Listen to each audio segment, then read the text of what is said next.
Yes, and I respect that. But my client has a championship to contest. So if you want our participation, I'm afraid the concessions are mandatory. Yes, that's fine. Get back to me when you can. Goodbye. No one ever just signs the contract. Anyway, thanks for coming by on such short notice. I just needed to cover a couple of quick things with you before you race. Firstly, as requested, is a copy of your contract. It's a rolling deal. However, the team reserves right of termination if you fail to meet performance standards. You're second driver for now, but work hard, hit your targets, and I'll be able to sweeten the deal. I'm also looking to get you into some invitational events throughout the season. The experience and exposure from these will be great for your image. Plus, you'll get to drive some nice historic cars. Now then, go get ready for the next session. And good luck.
The drag reduction system, or DRS, opens a flap on the rear wing to reduce drag and improve the straight line speed of the car.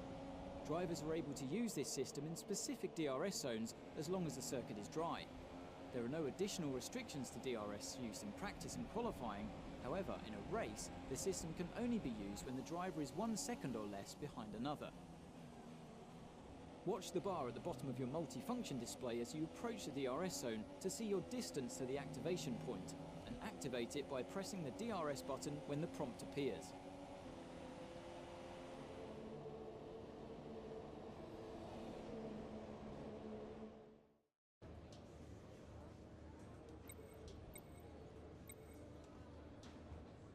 The multifunction display is a vital tool to give drivers control over their cars and make important information visible during a race.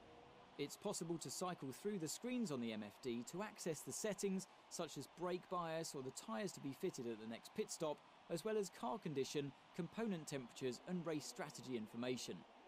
When speaking to your engineer through the radio, the MFD is also the place where you'll be able to view and select your available commands.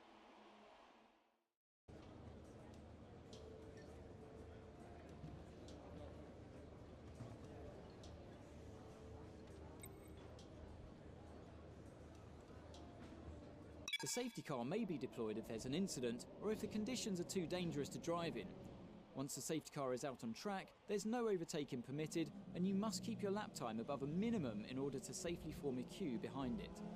You can judge your pace using the delta element of the on-screen display. Ensure you drive slowly enough to keep it positive. Once a line has formed, the safety car will re-enter the pits. Remember that there's no overtaking until the green flag's at the first safety car line. If the incident is less severe, the virtual safety car may be deployed.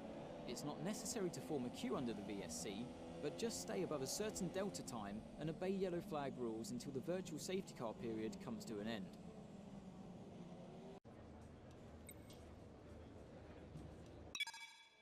There's a huge amount of time to be won and lost in the pits, but ensure that you don't get too greedy as you approach the pit lane speed limit line. On the approach, you'll see a notification of the pit lane speed limit and your distance to the limit line. If you cross this threshold too fast, you'll be given a speeding penalty, so be careful. There are valuable tenths to be won by getting it right though, so leave your braking as late as you dare. At the pit exit, it's important not to cross onto the racetrack before reaching the end of the white pit exit line.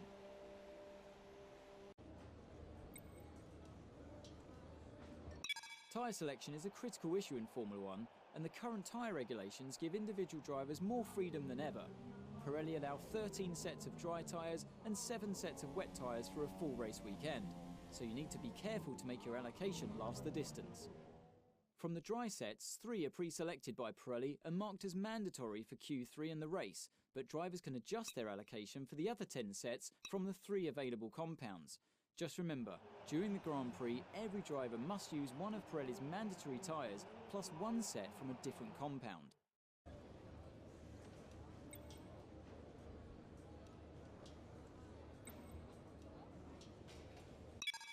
Races aren't won from the start line, but they can be lost, so getting a good start can make an important difference to your Grand Prix. As the lights come on, engage the clutch by holding the gear up button. Then, feed in the throttle to build up the revs. When the lights go out, release the clutch and it's away we go. But be careful not to release the clutch too early, or you may end up jumping the start. If your RPM is too low when you drop the clutch, your car may go into anti-stall. Don't panic if this happens, keep a cool head, clutch in, build up the RPM, and then release the clutch, just like the start procedure, to get underway again.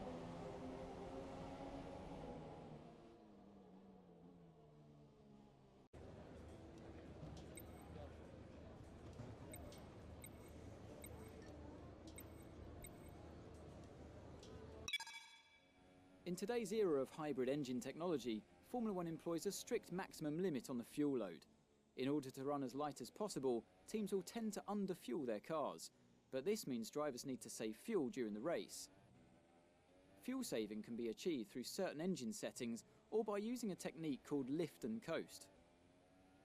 This technique involves lifting off the throttle a few meters before the normal braking zone and allowing the drag from the air to begin the process of slowing the car.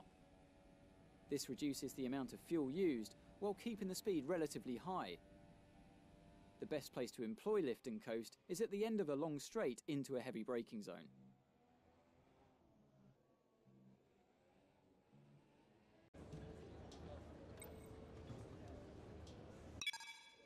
The race strategy program is all about developing a personal race strategy. This test will help the team to understand how much fuel is required and also the best tyre policy to employ for the race. The results are determined from data which is directly affected by your driving style, so managing your fuel and tyre wear during the test, for example, will result in a strategy that caters to these qualities.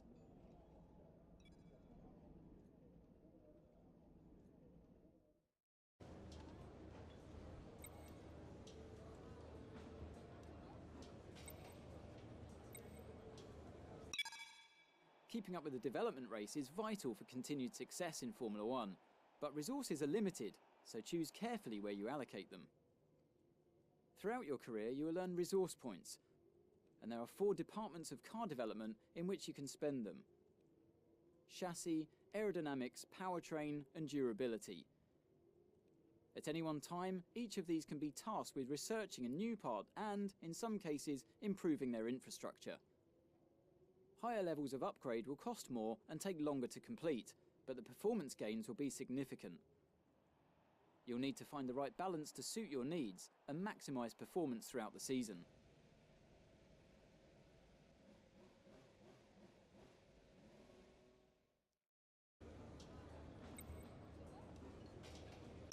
Over the course of the Formula One season, each driver is limited to a total of 4 power units and 4 gearboxes, with penalties issued for going over that limit. Each component wears with use, which causes performance degradation over time. Drivers will have to monitor the wear levels of each relevant component and choose when to swap them out for fresh units in order to find the best balance between performance and reliability.